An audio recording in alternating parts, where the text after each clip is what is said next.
Hey, everybody, this is Chris on UNEDUCATED Network and UNEDUCATED Hero Talk. Today we're going to be giving you another rundown of the CWDC shows. We're going to start off right into Supergirl. We're not going to give you everything that happened in the TV shows, but we're just going to give you like the main important stuff that's happened on that you're going to need to know for the next couple of episodes. I'm not going to give too much just because if you haven't seen it, hopefully give you enough information for you to get a little excited about so you can go back and watch. But Supergirl was a real good episode. This episode actually focused mainly on John Jones going back to Mars. And before he went to Mars, he actually went to go tell Supergirl that, hey, I was actually leaving. I need you to go ahead and take care of Earth while I'm gone. But of course, Supergirl was like, hey, you're the last Martian, so I'm going to go ahead and with you because it's like a suicide mission if you go by yourself. So Kara ends up deciding to go with John Jones to Mars. Now, why is there? He actually had Amora. She actually reached out to him, told him he needs to come to Mars. So when he gets there, he actually runs into her, and they had a like long embrace, and she told him that, hey, you're not the only Martian here. There's actually another Martian here. Come to find out that his dad was still alive. Now they ended up keeping his dad alive because he was a high priestess of Mars, and he actually knew where they had this staff at.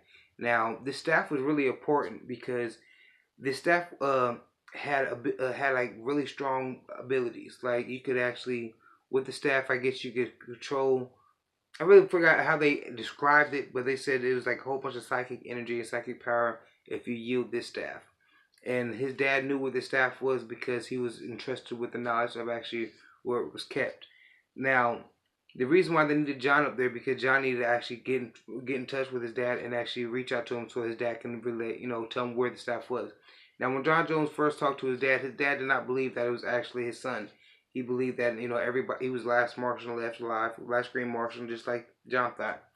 But when he was trying to talk to him, get through to him, he's like, "No, you're not gonna fool me, White Martian. I know you're just trying to take the appearance of my son and trying to, just got, and trick me. He's been under captive for a long time, so that so he thought that they were just trying to play tricks on him like they did before. Now, you have a team of a group of rebels, of white Martians who's on Mars, who is trying to overthrow the other white Martians. They believe that they went down the wrong path and they should never killed all the green Martians. Now, but the leader of this rebel group, he says, "Hey, we need to find out where the staff is by any means necessary." And there's a process where we can go through your dad's head and actually get the information from him. But by doing that, he can actually die. So John wasn't even gonna go down that road. He said, "No, well, we're not gonna do that. I can get through my dad. I can get through to him. We gotta try to talk to him again." Now, while talking to him, he can't get through to him. The other person, the leader of rebellion, he ends up knocking out Trigon, and I keep always mispronouncing him, but ends up knocking her out. Supergirl and them start fighting, and Supergirl ends up having to get John Jones, and John Jones and them have to leave because the white Martians are trying to attack and trying to get the dad. So they said, "Well, we're gonna go. I have an idea. We're gonna go home." So he ends up taking his dad back to his original old house. Now, when his dad was there, his dad said, How could you do this? How could you bring me back to my son's house with these memories?" Now, early in the episode, Supergirl talked to John Jones' dad and was telling him, you need to open up. This is John and stuff. And he said, "Well, I can't even allow myself to open up because what if, if I even entertain the thought of him being back and he's not really him, I'm gonna go through losing my son all over again." So he didn't want to go for that. But John finally opened up and talked to him. And finally opened up his mind of thinking of Johnny see if it was actually John. So John shared a memory with him, knowing that it had to be only his son would know this memory. And it was a flashback of memory of him actually being surprised by his dad coming to surprise him on his birthday with his two daughters. And of course, the only person that would know that would actually be John. So once he seen that flashback and that memory, he knew that that was his son. So he told John where the staff was, and they ended up telling the other little rebel group. And they ended up finding the staff. And at the end of the day, the rebel group, they say, "Hey, I misjudged you," and John said, "Hey, I misjudged you too." They said, "Go ahead and take this staff back to Earth because this staff is way too powerful for anybody to find on Mars." And so just take it back to Earth and and hide it there. So you have a feeling later on this season, this staff will be found out, and we're going to see its probably true nature, its true power of the staff. So we're going to find that out. Hopefully, find out later on in the season. That was a really main highlights parts of Supergirl. That's the most important part that happened in this episode. You go to Legends of Tomorrow, And Legends of Tomorrow is getting good. You're getting you're seeing more of these characters develop, and especially with Amara. Now you've seen that before in the last episode. Her amulet was giving her trouble where she couldn't control it. Where you had I forgot his name, but the guy that actually turned into still her boyfriend, he comes up with this elixir that actually gonna once they take it, it's like a hallucinant. It takes her, it's gonna take her back where she's gonna actually be able to communicate with the ancestors and see what's going on with the amulet. Now, once they take that, they take it the wrong time because once they take it, they actually they're gonna need them to actually fly the spaceship over to actually save some of the team members because you have half the team members, um, like Adam, you have Canary and Rory actually in a bar is trying to save this girl. Now they don't know for some reason this girl is being hunted by this woman from the future actually trying to hunt her down and kill her. Now they end up going to 2044 to actually save this girl. Now when they go to 2044, they notice that all metahumans are banned. They're illegal. So you see that there's a ban on metahumans, and right when they pop up there, it registers their face and say, "Hey, you're under arrest for the metahuman law, for breaking the metahuman law." So you see in the future that hey, something happened wrong. That hey, no matter if you're vigilante, superhero, nothing like that, you got a power. You're supposed to be locked up. Now they end up trying to talk to the girl at the bar, saying, "Hey, you need to come with us because somebody's here trying to kill you." Now you see this other girl in the back, the woman that's trying to assassinate her. She has this ability where she can turn to water. So she turns into water and hurries up and gets in front of him and tries to stop him that way. And then you see White Canary comes in and starts fighting the girl, and the other girl is handling her own. You see that she's a good fighter and all, but she couldn't really take her, so she said, "Rory, make a distraction." So he ends up making a big bar fight scene, and they end up escaping. Now once they escape, they end up taking her, the girl that they had to save. They end up taking her back to the spaceship. Now when they get her back on the spaceship, she tells him, "Hey, I'm here, but I'm gonna have to leave. I'm gonna have to save my brother. My brother is holding captive in this jail. We're gonna have to break him out." So the team gets together and say, "Hey, you know what? We're gonna go break your brother out." Now once they're in the jail, and when this August jail, trying to break her brother out. Now they realize and start seeing that hey, this is a prison full of metahumans that they're just testing and doing experiments on. So they end up releasing everybody in the facility, and they all escape. Now, when Woman's there, she's not really there to save her brother. She's there to actually grab an amulet of her own, and this is giving her the ability. I'm not really sure of 100% of all her power to do, but you see that she could be able to control the wind. So you have on one end, this amulet is able to help her control the wind, and she can fly and do all this other stuff with the amulet on. And you find out that was just a lie just to get the amulet. She had no brother. When she had a brother, he ended up dying before, and the amulet belonged to her brother that gave him his powers. Now you see, Amara. She finally wakes up for the coma that she ended up talking to her ancestors, and the ancestor told her, the reason why amulet is getting stronger is because the foes that you're gonna be fighting will become stronger. So it's getting stronger for you. You just have to trust, and you have to trust into it. Trust into it. So when you flash back to Adam, he's taking the girl over to I guess see if her brother's still alive, or not brother's still alive, but see if some of these other members are still alive from this village, and they've realized that hey, that's all destroyed. And Ray's telling them, hey, we gotta go, we gotta get out of here before this woman comes back, because she ain't gonna be very nice. And before they can do anything, boom, she's right there, ready to try to make another assassination move. Palmer tries to fight her off, but she ends up actually getting water all down his throat, and basically waterboarding him and almost killing him. Now, before she does that, Ray actually calls in for help for backup, and that's right when the Legends get there just in time. And before anybody else could do anything, Amara stepped up because she heard that voice that trust in yourself, and she was able to fight everything off by, with this woman trying to shoot her with the water and everything like that. She was able to fight everything off with her abilities with the animals and stuff.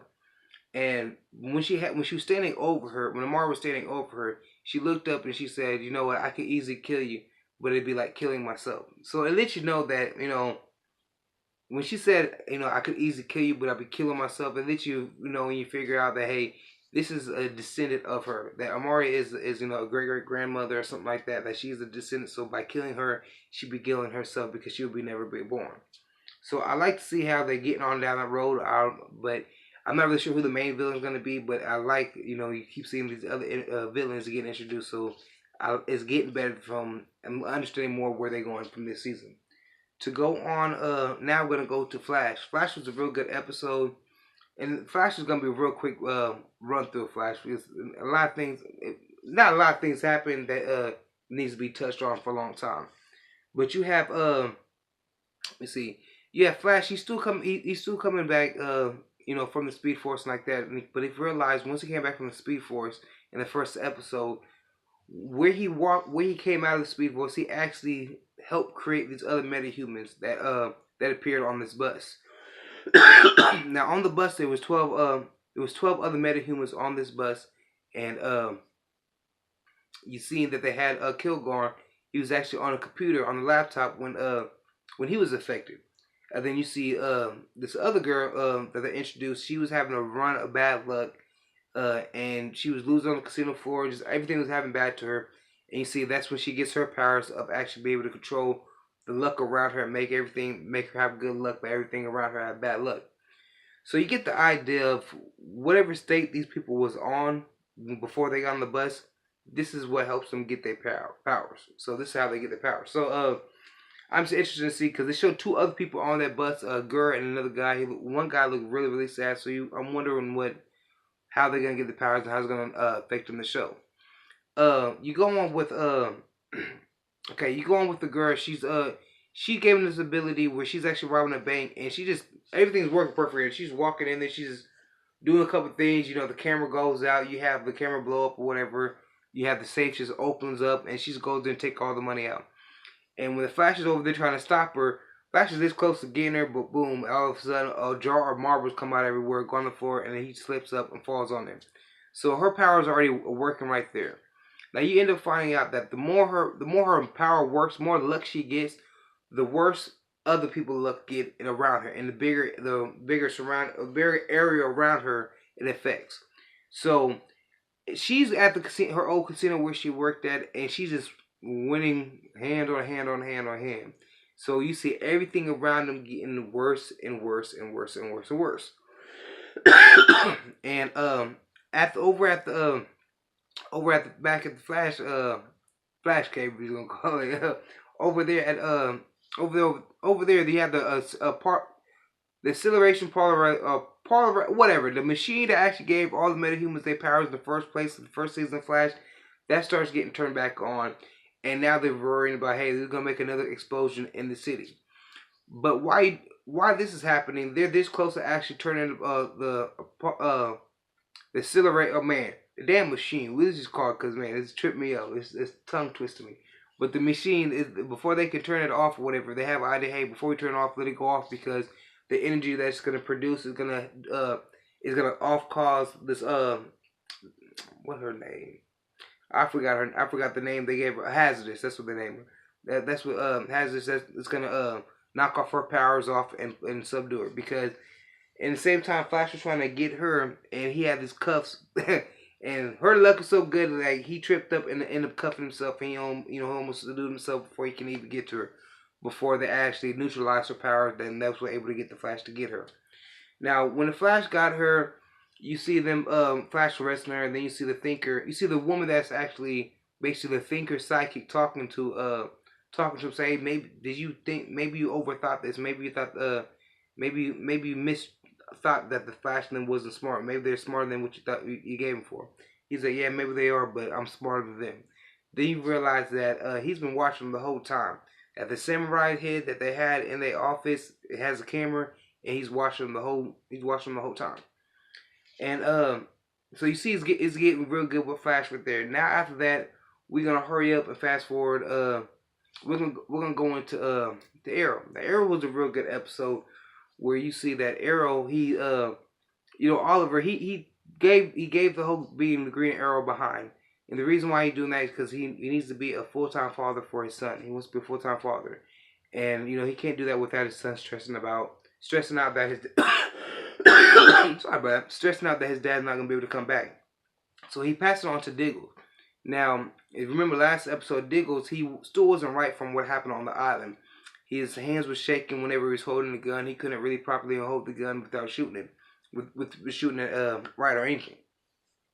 But now he's taking the persona on actually being Arrow, and he's in the suit, and he's running down the first guy that they were chasing that escaped from the police station.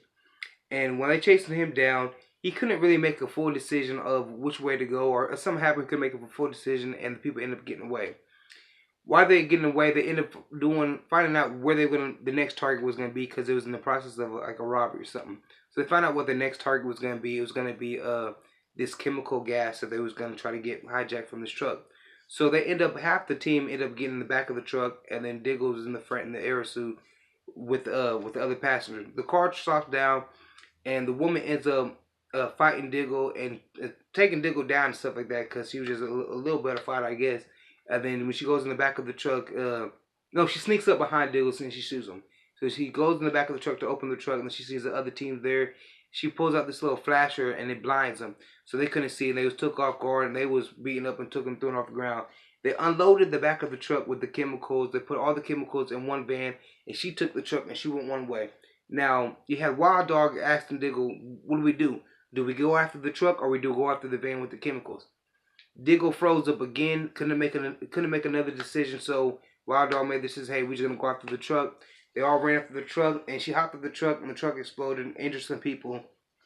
And boom, the chemicals and the other van was gone. Now, Wild Dog knew that this is the second time Diggle froze up, that something was wrong.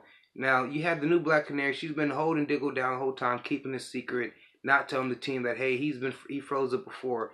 And even though Diggle was like, hey, this is the first time it happened, I'm not really sure what's going on, you knew that wasn't the truth. So Wild Dog went to go Oliver and say, Oliver, we need you back on the team. We need you to join us because something's wrong with Diggle. He's not handling it.